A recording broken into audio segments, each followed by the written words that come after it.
Dans le livre là, intitulé Créer plus grande destinée, muri icyo gitabo kivuga ngo twaremewe ejo hazaza hagari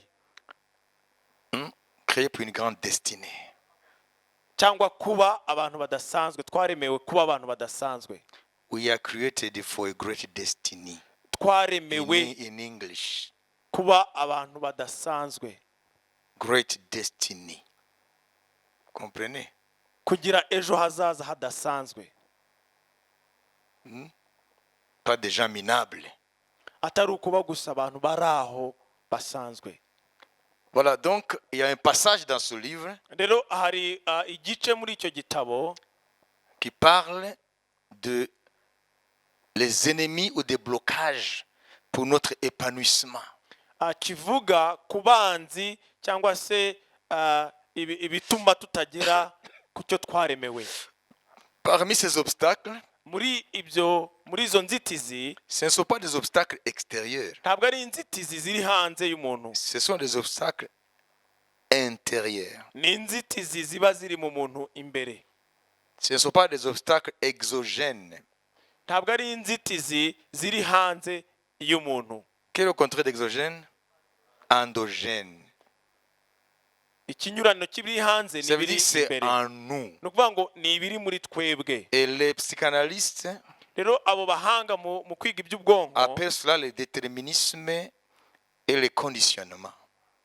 babyita Je vais expliquer. determinisme na conditionnement. Et ils disent ndabisobanura. que bakavuga ngo 90% 90% de ce que nous faisons, bw'ibyo dukora de nos attitudes, cyangwa se by'imyitwarire yacu, de nos comportements, by'imyifatire yacu, viennent de ces deux choses-là. biva kuri ibyo bintu bibiri. Alors, qu'est-ce que c'est le déterminisme et le conditionnement? Ese ni iki determinisme, ni iki conditionnement? Si 90% de ce qui me motive, niba 90% bw'ibinsunika qui habite mon inconscient, biri muri jyewe, l'homme est fait de 3 parties. umuntu agizwe n'ibice bitatu Selon la psychanalyse. ku bijyanye n'abo bahanga. Pas selon la Bible c'est l'esprit, l'âme et le corps. Bibiliya ivuga ko tugizwe n'ibice bitatu: umwuka, ubugingo n'umubiri. Alors la science dit que l'homme est fait du conscient. ariko siyanse ikavuga Conscient, ko ça veut dire je sais. umuntu agizwe n'ibyazi. Je sais que je suis ivrogne. urugero, nzi ko ndi umusinzi, Je sais que je viens de tel village. cyangwa se urugero, nzi ko nkomoka muri kariya karere, Je sais que je suis chrétien. nzi ko ndi umukristo. Ça, c'est le conscient. ibyo ni ibyo uzi. Il y a une deuxième partie qui s'appelle le subconscient. hari urundi rwego rwa kabiri rwitwa subconscient. C'est une sphère qui est en deçà de la conscience. ni agace kari munsi gato y'ibyo wowe uzi.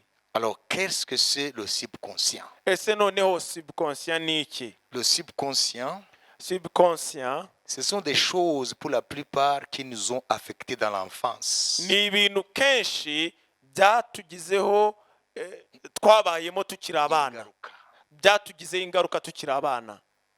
Vous comprenez? murabyumva? Ça se stocke dans le subconscient. noneho bikagenda bikibika muri ako gace bita subconscient. Et la troisième partie, ça s'appelle l'inconscient. hanyuma igice cya gatatu cyitwa inconscient. L'inconscient, inconscient ce sont des choses ni ibintu dont on n'a pas conscience ni ibintu uba utazi cyangwa utiyiziho, et dont tu n'as jamais eu conscience. kandi uba utazi ko binariho. Tu n'as pas conscience et tu n'as jamais eu conscience de ça. utigeze utekereza kandi utanazi ko bibaho.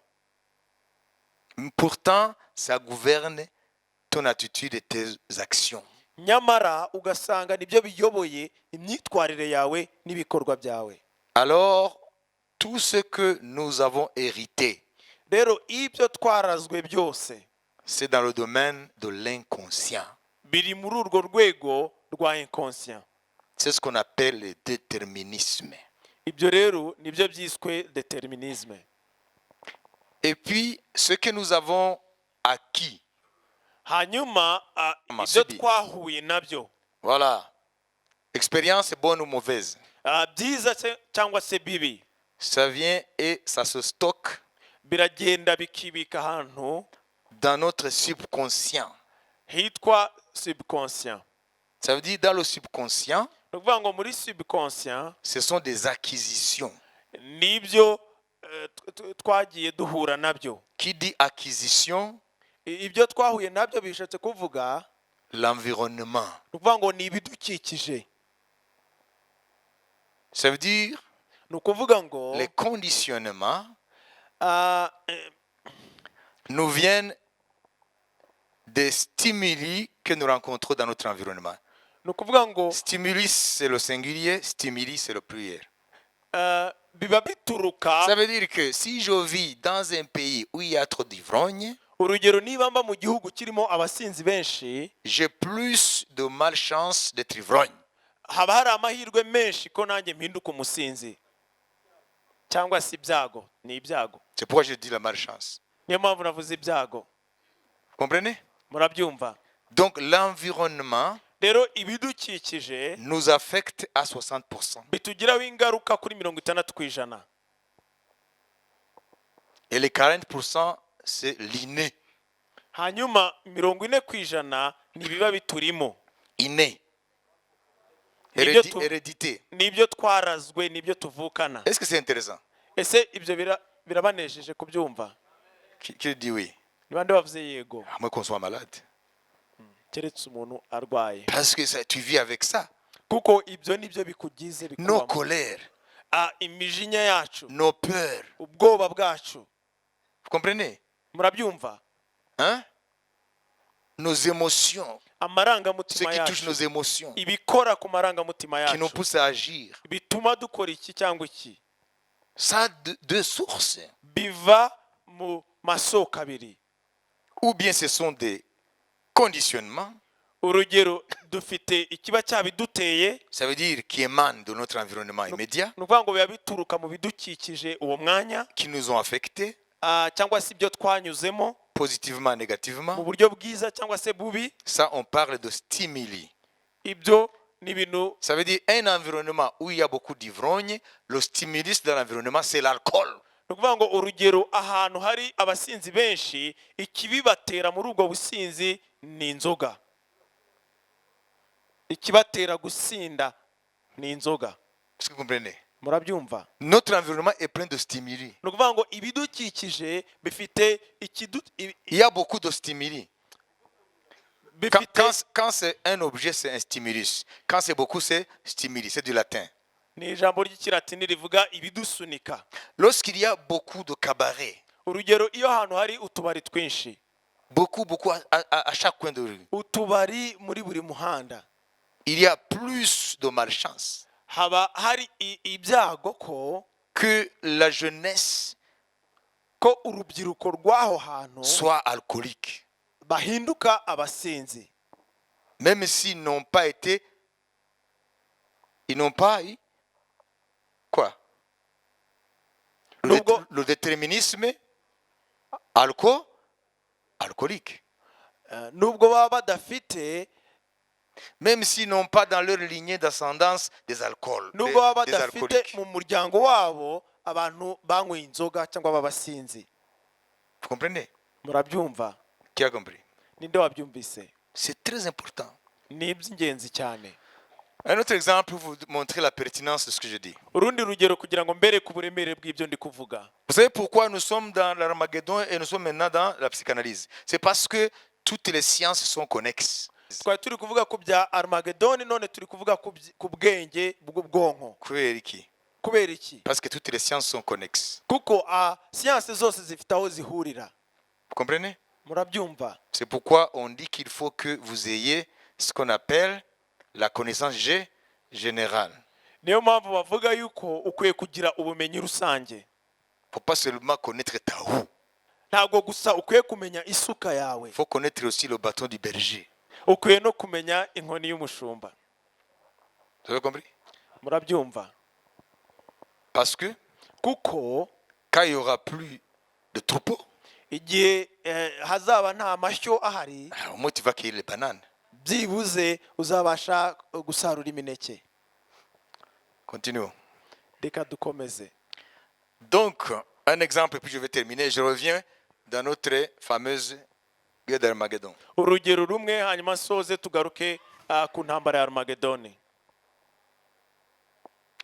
Par exemple, un jour, Urugero umunsi umwe on a appelé les gens dans un concours. abantu bahamagariwe gukora ikizami, Et tu es allé là-bas avec grand espoir none wowe ujyanayo ibyiringiro byinshi que parmi les gens qui vont passer, tu es du nombre. ko mu bantu bari buze gutsinda icyo kizami nawe ubarimo. Malheureusement, tu n'as pas été retenu. Noneho wisanga utari muri abo ngabo bafashwe.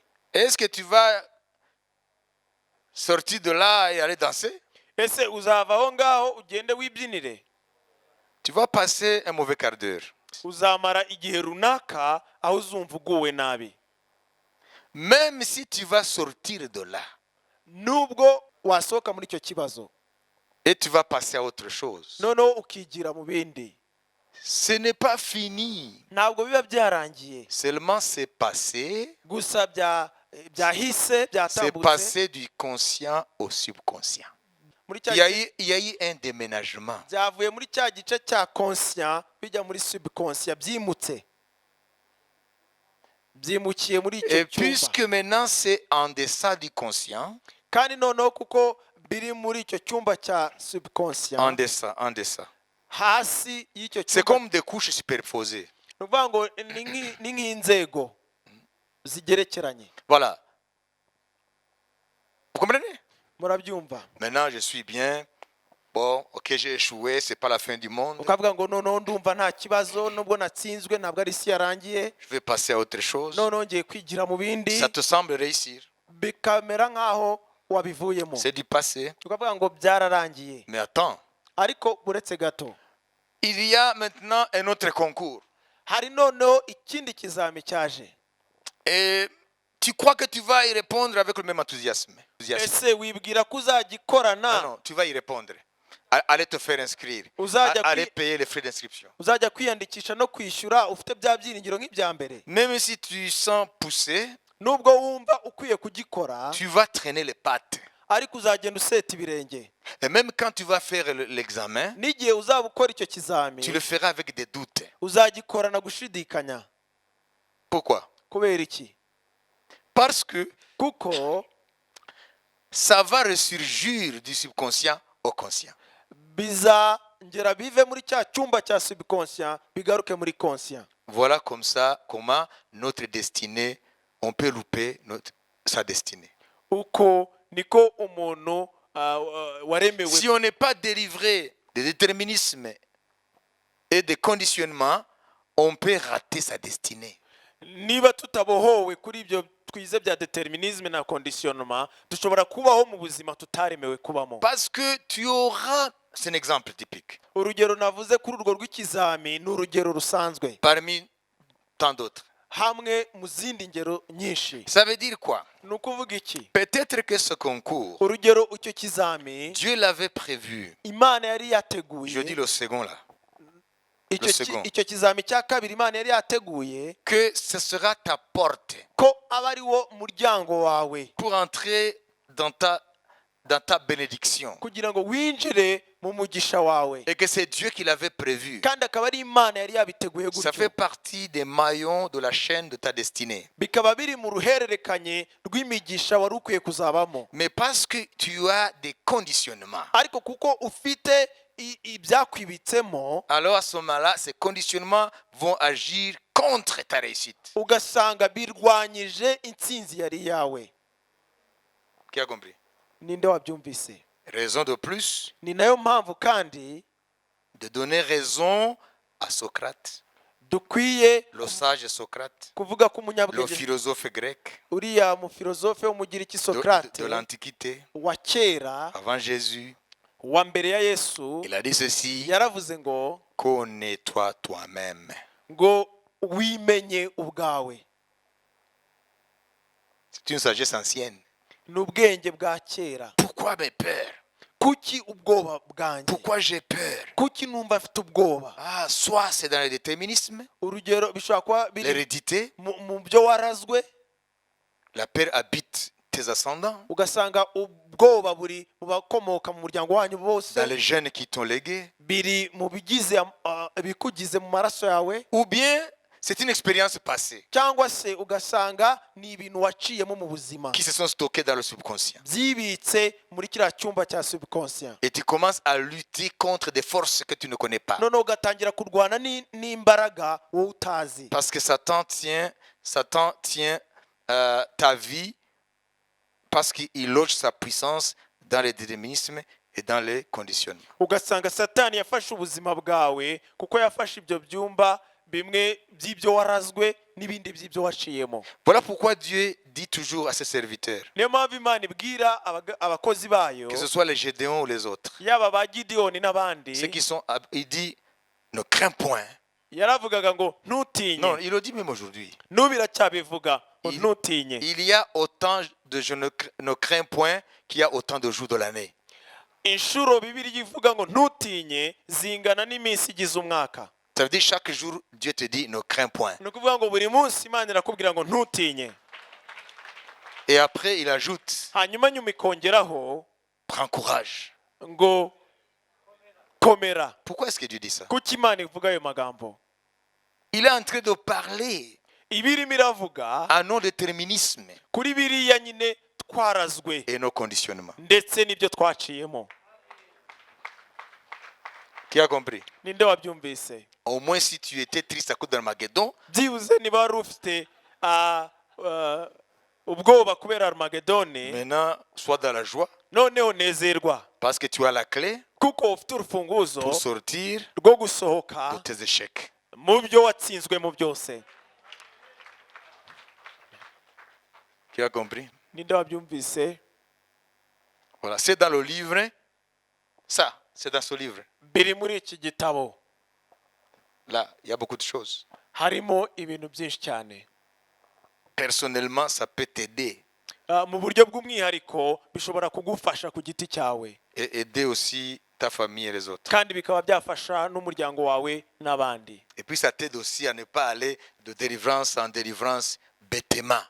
Kandi bigufasha kudahora bakwirukana abadayimoni mu buryo budasobanutse, Partout, de délivrance en délivrance. ugahora ujya uhora bakwirukana abadayimoni.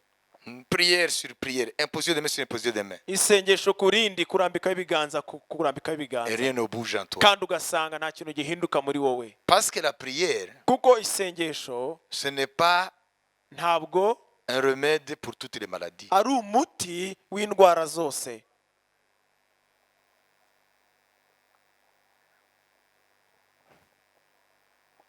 Il se peut que les problèmes auxquels tu fais face, Birashoboka ko ibibazo uhanganye nabyo ce sont des problèmes qui nécessitent d'abord ce que le philosophe Michel Foucault appelle ari ibibazo biri mu rwego umufilosofe witwa Michel Foucault yita des problèmes qui nécessitent une archéologie.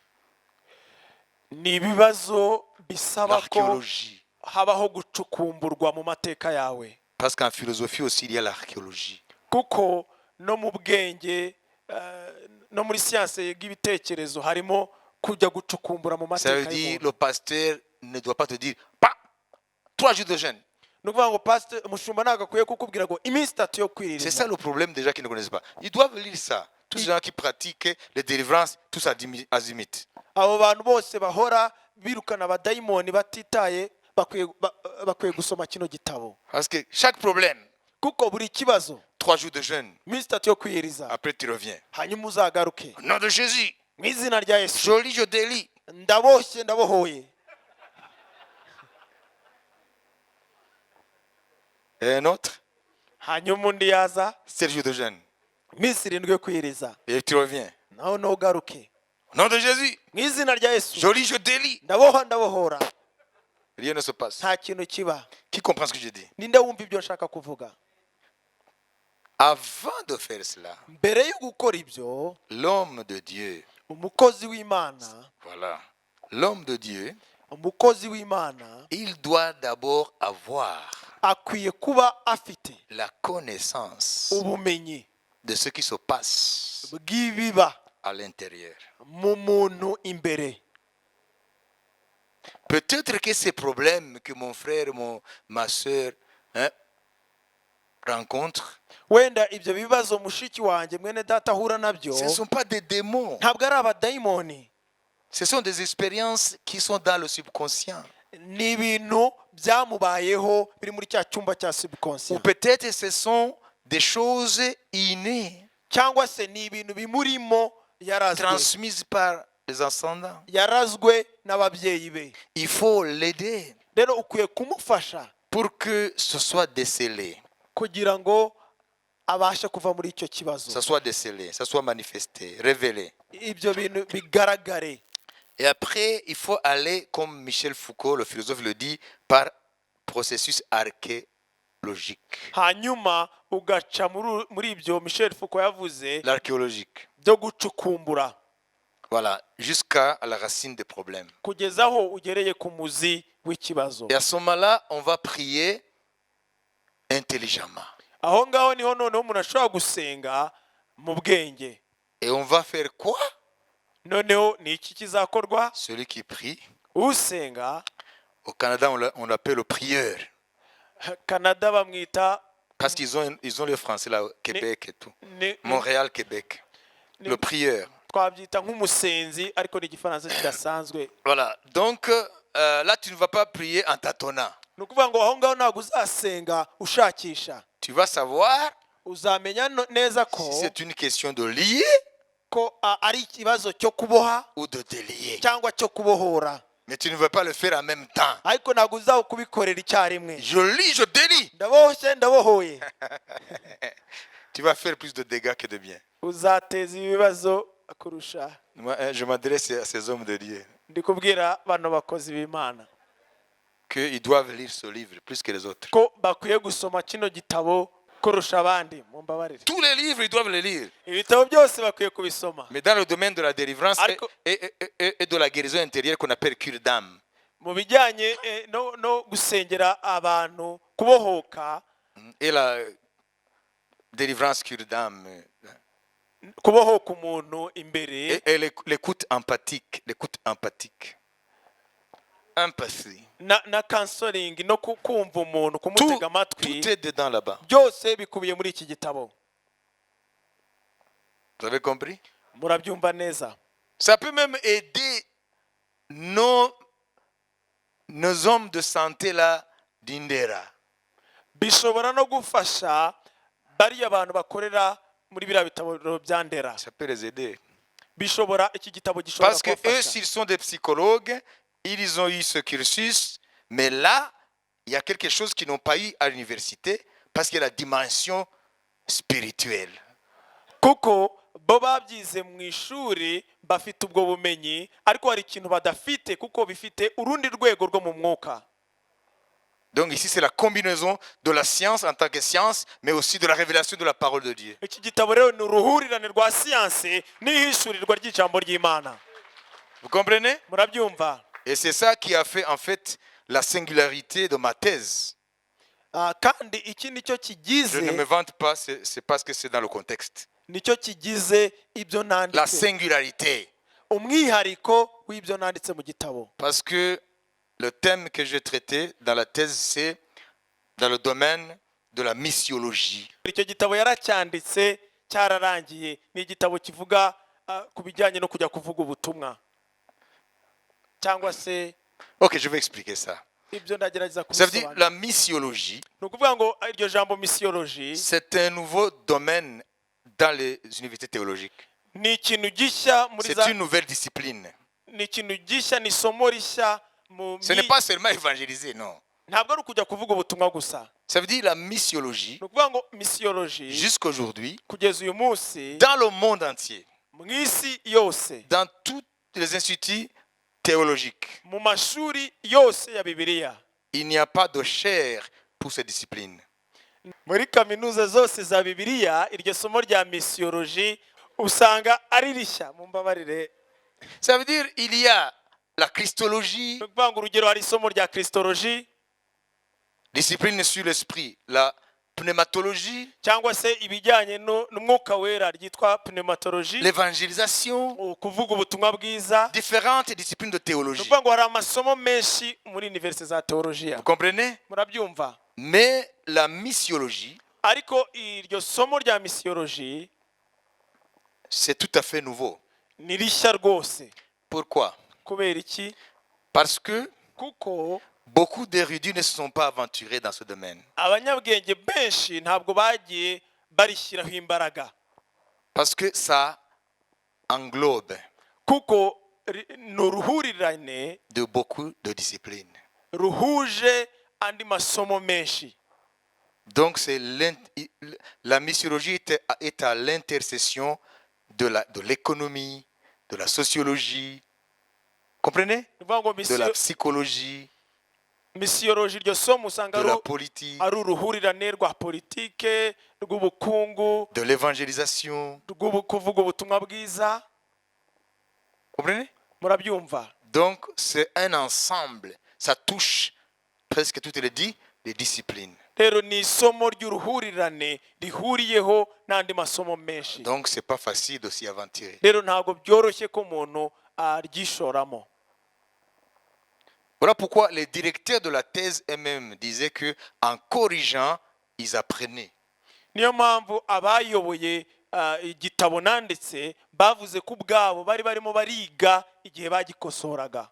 Parce que c'est nouveau, ces disciplines. Kuko iryo somo ni rishya. Pourquoi je dis ça? Kubera iki mvuze ibyo? C'est pour vous dire que Ni ukugira ngo mbabwire la parole de Dieu, ijambo ry'Imana elle touche tous les domaines de la vie. rikora ku bintu byose by'ubuzima. Donc le pasteur, Ni ukuvuga ngo umushumba il n'a pas seulement à connaître sa Bible ntabwo aba akwiye gusa kumenya Bibiliya ye pour aller donner à ses ouailles la parole. kugira ngo ajye kubwira intama ze ku ijambo ry'Imana. Il doit aussi avoir une ouverture Kuba gusa kandi asobanukiwe, une ouverture intellectuelle. afite gusobanukirwa mu buryo bw'ubwenge. Je reviens Kandi ngarutse à la connaissance générale. kuri cya kindi twise ubumenyi rusange. Il a compris. Ninde wabyumvise? Autrement, il ne va pas bien servir la communauté. Naho ubundi ntabwo azafasha neza umukumbi. Vous comprenez? Murabyumva? Parce que les problèmes que les gens amènent à l'église sont complexes. Kuko ibibazo abantu bazana mu matorero biba bikomeye, Complexes. biba ari insobe, biba ari ibibazo by'insobe. Celui-là, c'est les problèmes maritaux. Urugero, uriya afite ibibazo byo mu rushako. Celui-là, c'est des problèmes au niveau de la famille, problèmes entre membres d'une même famille, frères et sœurs. Urugero, uriya afite ibibazo byo mu muryango, ntibumvikana mu muryango. Celui-là, c'est des problèmes d'ordre professionnel. Uriya wenda afite ibibazo mu kazi. Vous comprenez? Murabyumva? Celui-là, c'est des problèmes, je ne sais pas, avec les autorités. Uriya wenda afitanye ibibazo n'ubuyobozi. Celui-là, il a des problèmes avec la sorcellerie. Urugero, uriya afitanye ibibazo n'ubupfumu. Celui-là, il a des problèmes avec la kleptomanie. Urugero, uriya afitanye ibibazo n'ibyo byitwa cryptomani. Ni ukuvuga ngo ni abantu bafite ikibazo cyo kwiba. L'homme est un puits profond. Umuntu ni nk'iriba rirerire cyane. Lui-même, il ne se connaît pas. Nawe ubwe ntabwo yimenya. Vous comprenez? Murabyumva? Aujourd'hui, tu peux croire ou tu peux te tromper toi-même en disant que moi, je ne peux jamais commettre ça, ce qu'il a fait. Uyu munsi wowe ushobora kwibeshya ukavuga ngo biriya nge sinshobora kubikora, ibyo uriya yakoze sinshobora Si kubikora. tu dis ça, Nuvuga gutyo tu te trompes. uribeshya. Seulement, il faut dire, Gusa wari ukwiye kuvuga ngo oh mon Dieu, oh mana yanjye garde-moi. ndinda. Parce il peut y avoir des circonstances Kuko hashobora kuba ibihe runaka où tu agirais plus que aho akora ce que l'autre a fait. n'ibirenze ibyo mugenzi wawe yakoze. Pourquoi je dis ça? Kubera iki mvuga ibyo ngibyo? Je ne sais pas moi-même. Nanjye simbizi. Parce que je suis un puits très profond. Nanjye wenda nuko ndi iriba rirerire. Parce que moi, je croyais que je suis ici pour parler d'Armageddon Kuko njye nahise ko naje kuvuga ibya Armageddon hano. et de bataille de Gog. N'iby'urugamba rwa Gog. Et me voici en train d'entrer dans des histoires de créer plus grande destinée. None reba ninjiye mu by'iki gitabo. Vous voyez ces trucs-là, c'est nous autres. Nos vies sont différentes les unes les autres. Murabona turiya L'ouvrage là. biriya bibumbano bigereranywa n'ubuzima bwacu buratandukanye ntibingana. Comprenez? Murabyumva? C'est Dieu qui nous a façonnés. Imana niyo mubumbyi Voilà, utubumba. pour terminer, Rero kugira ngo nsoze il faut bien comprendre mukwiye kumva neza comment nous fonctionnons. uburyo ki tukora cyangwa turemye. Et puis nous irons à notre divin médecin. Imana yacu ituvura Et c'est lui qui va nous guérir. kandi niyo idukiza, Il va nous délivrer. niyo itubohora. Amen. Amen. Vous comprenez? Amen. Oui. Les chercheurs ont fait cette expérience. Abashakashatsi bakoze ubu bushakashatsi. Où ils ont fait cette recherche. Aho bakoze ubwo bushakashatsi. De recherche sur 2 fronts. N'ubushakashatsi bwafataga impande zombi. Premièrement, c'était des alpinistes qui sont allés aux montagnes de l'Himalaya.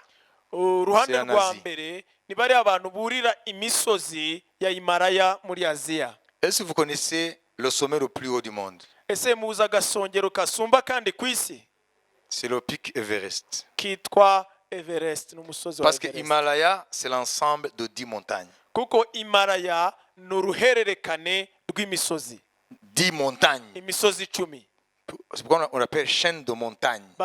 Niyo mpamvu barwita uruhererekane rw'imisozi. Vous comprenez? Murabyumva? Vous comprenez? C'est comme Golan. Ni nk'umusozi wa On dit les plateaux du Golan. Les plateaux. Nuvuga ngo ni uruhererekane Golan Heights. ni nk'uruhererekane rw'imisozi ya Golani, nayo ni uruhererekane. Ouais, on dit Golan, mais il y a beaucoup de... Bavuga Golani C'est une ariko chaîne de montagnes. hari uruhererekane rw'imisozi. Himalaya aussi, c'est la même chose. Na Himalaya nuko imeze. Donc, parmi les sommets de l'Himalaya, Rero muri tumwe mu dusongero twa Himalaya, c'est le sommet Everest qui est le plus haut. Everest niyo ifite agasongero gasumba utundi twose. Plus de Ibirometero birenga cyangwa uburebure bureshya plus de 8 kilomètres. Presque 9 kilomètres. burenga ibirometero 8. Et Kigali, nous sommes à 1600 Kigali turi d'altitude. ku gihumbi na metero igihumbi Tu ne le sais pas. metero 600 z'uburebure. Comprenez? Alors imaginez, 8000 mètres, presque 9000 mètres. Noneho mutekereze metero 8,000 hafi 9,000. Vous voyez? Donc les alpinistes vont là-bas. Nukuvuga ngo hari abantu burira iyo misozi. Et pourquoi est-ce qu'on a appelé Himalaya? Ese kuki bahise Himalaya? Himalaya, ça veut dire montagne enneigée. Nukuvuga ngo Himalaya bivuga ngo ni imisozi ifite urubura hejuru. C'est ce que ça veut dire. Nicyo bishatse kuvuga. Vous comprenez? Et voilà. Rero Ces alpinistes sont là-bas. abo bantu burira imisozi bajya kuri iyo misozi barayurira. Ce sont des occidentaux très civilisés. Ni bariya bazungu Ceux qui nous donnent des leçons. ni bariya bazi ibintu. L'Occident qui nous donne des leçons. Ni Uburayi nibwo buduha amasomo. Ça veut dire Europe, Amérique, Canada. Nukuvuga ngo nibo bayoboye mu rwego rw'ubwenge. Ils nous disent, nous sommes des sauvages et ils sont civilisés. Twe batwita nk'abantu b'inyeshyamba nabo bo ni nk'abantu bize. Et les voilà, ils sont là-bas. Noneho bazamuka uwo musozi. Et ils sont coincés par la lourdeur de la neige. Noneho ntibashobora gukomeza kuzamuka kubera Non, ils sont coincés là-bas. bagira ahantu Ils ne peuvent pas descendre, ils ne veulent plus nous monter. bagira ahantu batashoboraga kurenga, batashobora kuzamuka cyangwa kumanuka kubera neje yari nyinshi, urubura. Ils arrivent là-bas. Bagera kuri uwo musozi. Une équipe, je ne sais pas, 5, 6, 7. Bari bagizwe n'abantu 5, 6, 7, 7. Et ils sont coincés là-bas des jours et des jours. noneho bamara ahantu iminsi badashobora kuzamuka cyangwa kumanuka. Les vivres commencent à manquer. Ibiryo bazamukanye bitangira kubashirana. Le premier d'entre eux meurt. Wa mbere muri barapfa. Vous savez, les cadavres ne se pétrifient pas à cette hauteur-là. Imirambo ntabwo ishobora kubora Pétrifiés. kuri urwo rwego. C'est comme le frigo. Ni nka frigo, ni nko muri frigo. Le deuxième meurt. Uwa kabiri arapfa. Et ceux qui restent, la faim commence à les ténailler. Abasigaye inzara itangira kubica. Mais ils sont des docteurs. Bari abadokiteri, bari abantu bakomeye. Et ils se disent, Batangira on kwibwira va mourir tous. twese turi bushire. Alors, pour que nous puissions résister, Rero kugira ngo tubashe kurengera amagara yacu, alors il faut commencer à manger nos copains. dukwiye gutangira tukarya imibiri y'abagenzi bacu. Et pas pour vous dire qu'ils étaient très éduqués, Kandi kugira ngo babwire ko bari abanyabwenge cyane ils bize, savaient où se trouve le morceau avec beaucoup de sel et de graisse aussi. bari bazi ibice bigizwe n'umunyu mwinshi n'ibigizwe n'amavuta menshi. Et alors, ils avaient besoin de graisse. Rero bari bakeneye ibinure, bari bakeneye ibinure. Ils ont commencé à couper le corps de leurs copains aux endroits où il y a beaucoup de graisse. Batangira gukata Je ne vais pas vous les citer, vous le savez vous-même. imibiri y'abagenzi babo ahantu hari ibinure byinshi. Sinshaka kubabwira ibyo bice, murabizi ubwanyu. Et quand ils sont venus, les secoureurs sont venus après des jours, Noneho igihe ababatabaraga baje nyuma y'iminsi runaka, il n'en restait que, je pense, 2, hari hasigaye babiri bakiri bazima, et qui ont survécu parce qu'ils avaient mangé leurs copains, babayeho kuko les bariye coéquipiers. imibiri y'abagenzi babo bazamukanye. Alors, ça c'est le premier cas. Noneho urwo ni urwego rwa mbere. Comprenez? Murabyumva? Est-ce que avant qu'ils aillent là-bas Ese mbere yuko bajya hariya pour expérimenter ce drame, kugira ngo bace muri ako kaga, c'est qu'ils condamnaient les cannibales. nuko baciraga urubanza kuri bari abantu barya abandi. Ils disent c'est ce sauvage du Congo. Baravuga ngo bari hano abantu bo mu ishyamba Et voilà, ils sont devenus des cannibales. bo muri Kongo. Noneho nabo bisanga bari kurya bagenzi Au babo. moins, les cannibalistes du Congo ne mangent pas leurs copains, ils mangent les étrangers. Byibuze abo muri Kongo ntabwo baryana hagati yabo, barya ab'abanyamahanga. Mais ils ont mangé leurs copains. Ariko bo bararyanye hagati yabo. Voilà, le deuxième cas Noneho igice cya de kabiri recherche. cy'ubushakashatsi. Est-ce que c'est intéressant? Ese murashaka kubyumva? Hein? Il y a une leçon morale à tirer. Harimo isomo tukuramo. Ils ont étudié les conditions des camps de concentration. Bo noneho bize Ça veut dire là où les Juifs, on les amenait avant de les tuer. ziriya nkambi bajyanagamo Deuxième guerre abayuda mondiale. mu ntambara ya kabiri y'isi mbere y'uko babica. Comprenez? On leur donnait une ration stricte, minimum, pour ne pas mourir avant d'aller dans les chambres de concentration. Babahaga ibiryo bike bishoboka kugira ngo badapfa nyuma y'uko babajyana muri biriya byumba bya gaze. Et vous savez, les Juifs étaient un peuple très éduqué. Kandi abayuda bari ubwoko bwize cyane. Beaucoup de philosophes sont des Juifs. Abafilozofe benshi ni abayuda. Comprenez? Murabyumva? Ce n'étaient pas des maçons. Ntabwo bari abafundi. On ne néglige pas la maçonnerie, Ntabwo dusuzuguye ubufundi parce qu'on en a besoin. kuko turabukeneye. Mais c'était des gens cultivés. Ariko bari abantu b'abanyabwenge bize. Parce que l'Allemagne était à la pointe au niveau de la philosophie. Kuko ubudage bwari bwarateye imbere cyane ku À l'époque bijyanye de la Deuxième Guerre mondiale. n'iby'ubwenge mu gihe cy'intambara ya kabiri y'isi. C'est eux qui étaient parmi les plus grands philosophes. Nibo bari mu bantu b'abanyabwenge ku isi. Alors, ils se trouvent là, dans cette condition-là. Noneho bisanga muri ubwo buzima. Alors, puisque la faim les tenaillait, Noneho kuko inzara yabicaga cyane. alors quand quelqu'un parvenait à manger tout et conserver peut-être un petit bout de pain. Iyo umuntu yabashaga kurya, yabashaga kwibikira n'umugati. C'est un exemple. Quelqu'un lui dit, ok, n'urugero, la prochaine ration, c'est demain à 10 heures. bazongera kutugaburira ejo saa yine. Alors c'est loin. Noneho ukumva ni kera. Je vais manger ça, Akavuga ngo ngiye kurya aka ngaka, grignoter un tout petit peu, ndyeho gatoya, et ce bout de pain, hanyuma aka gace gasigaye je mangerai demain peut-être à 7 heures du matin. wenda nzakarya ejo saa moya za mu gitondo. Ils sont dans des salles, des froids, vous voyez, des conditions terribles. kandi mwibuke babaga bari comme des dortoirs mais sales. mu bizu binini byo kuryamamo hakonje kandi mu buryo bugoye. Alors, tu vas dans un coin, là où on ne te voit pas, noneho umuntu akagenda akajya ahantu aho batamureba tu caches ton bout de pain. agahisha umutsima we, agace k'umutsima. Alors, un docteur, noneho ugasanga umuntu wize umudokiteri il attend à ce que tu dormes. ategereje kuryama gusa, À cause de la... Tu vois les conditions. muri kumva kubera uburyo bari babayeho. Et il vient à la pointe des pieds. noneho akaza agendesha amano Parce qu'il t'avait vu. kuko yakubonye ugashyiramo kabika akagatwara akakarya. Ça, c'est un docteur. uwo ni dogiteri wize.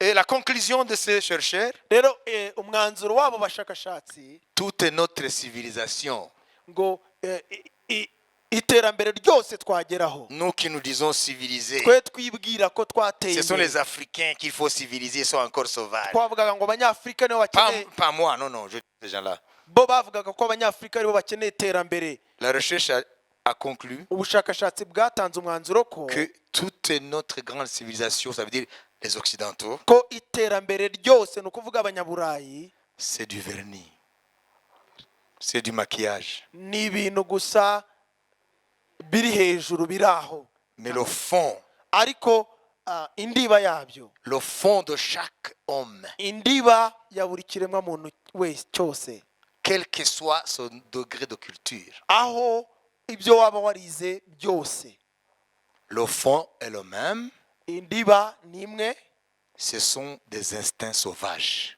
nuko buri muntu Il yitwara, a en lui il a en lui un petit sauvage. ari muri we kwitwara nk'inyamaswa. On est civilisé parce qu'on n'est pas encore dans des conditions qui vont exposer notre véritable nature. twitwa ko twateye imbere kuko tutaraca mu bihe bigaragaza abo turi bo by'ukuri. Même notre générosité, na kuriya kwitanga kwacu c'est parce que les choses sont encore, ça marche. nuko ibintu biba bikigenda, Mais quand ça devient terrible, ariko iyo byakomeye même le mari, n'umugabo il ne va pas épargner l'oreille de sa femme. ntabwo azababarira ugutwi k'umugore we, Vice versa. n'umugore nawe nuko. Mais c'est ce que Moïse avait prophétisé nibyo Mose yahanuye sur Israël. kuri Isiraheli. Je vois, aravuga ngo ndabona les jours viendront iminsi izaza où tes ennemis t'encercleront. aho abanzi bawe bazakugota, La femme la plus molle. aho umugore uzaba ari umutesi. Vous comprenez? Murabyumva? Elle ne va pas épargner son enfant. ntabwo azababarira umwana yibyariye. Vous comprenez? Murabyumva? Même son mari.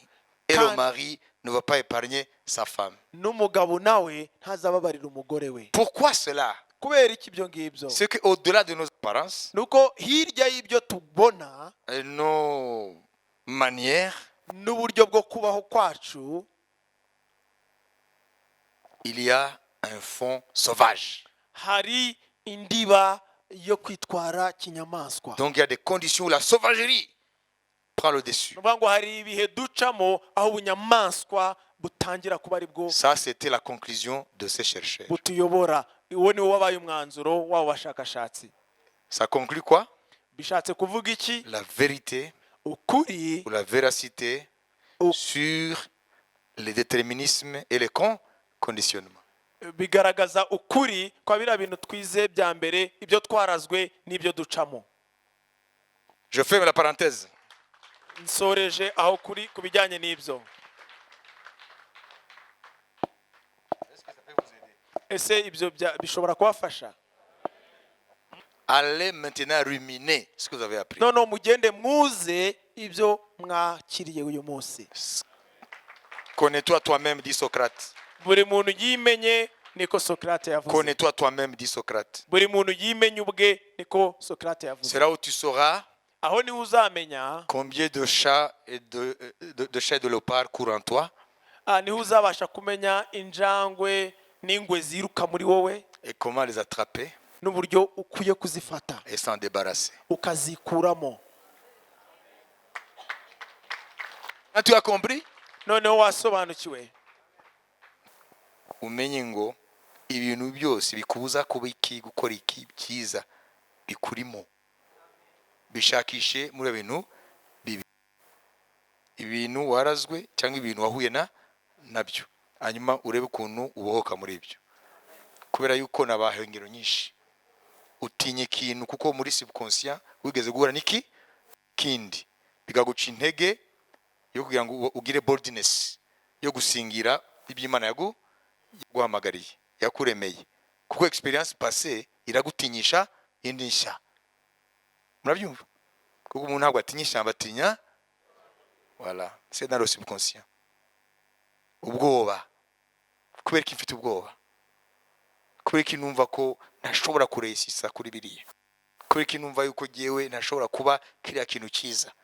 Nuvuga ngo ntabwo ari ibintu biri ahandi, biri hari ahantu biri muri inconscient cyangwa subconscient. Aho rero ukwiye kubishakisha kugira ngo ubisengere, hanyuma Umwami Yesu akubohore. Igihe cyo uzabona ufite ubwo kwiyangaje dans l'inconnu, uzamenya aho bipfira. Wanyumvise? Uzamenya ati na wanyumvise? Kubera yuko bitabaye bityo kuzarangiza ubuzima bwawe utabaye muri destiny Imana yakugeneye. Wanyumvise? Kuko hari igihe wumva ufite ubwoba bwo kujya gukora ikizamini, ufite ubwoba bwo kujya nawe muri iriya pigano, ufite ubwoba bwo kwantrepreneur ikintu gishya nubwo kiriya kindi cyananiranye, kubera ko ubwo bwoba kandi ntabwo urapima ngo ubone ko byanze. Biri muri subconscient cyangwa biri muri inconscient. Iwanyu muri abantu mutinya ishyamba mutazi, kiretse mubonye umuntu avuye muri ryo, kandi abantu ntabwo uzajya babona igihe cyose. Duhaguruke.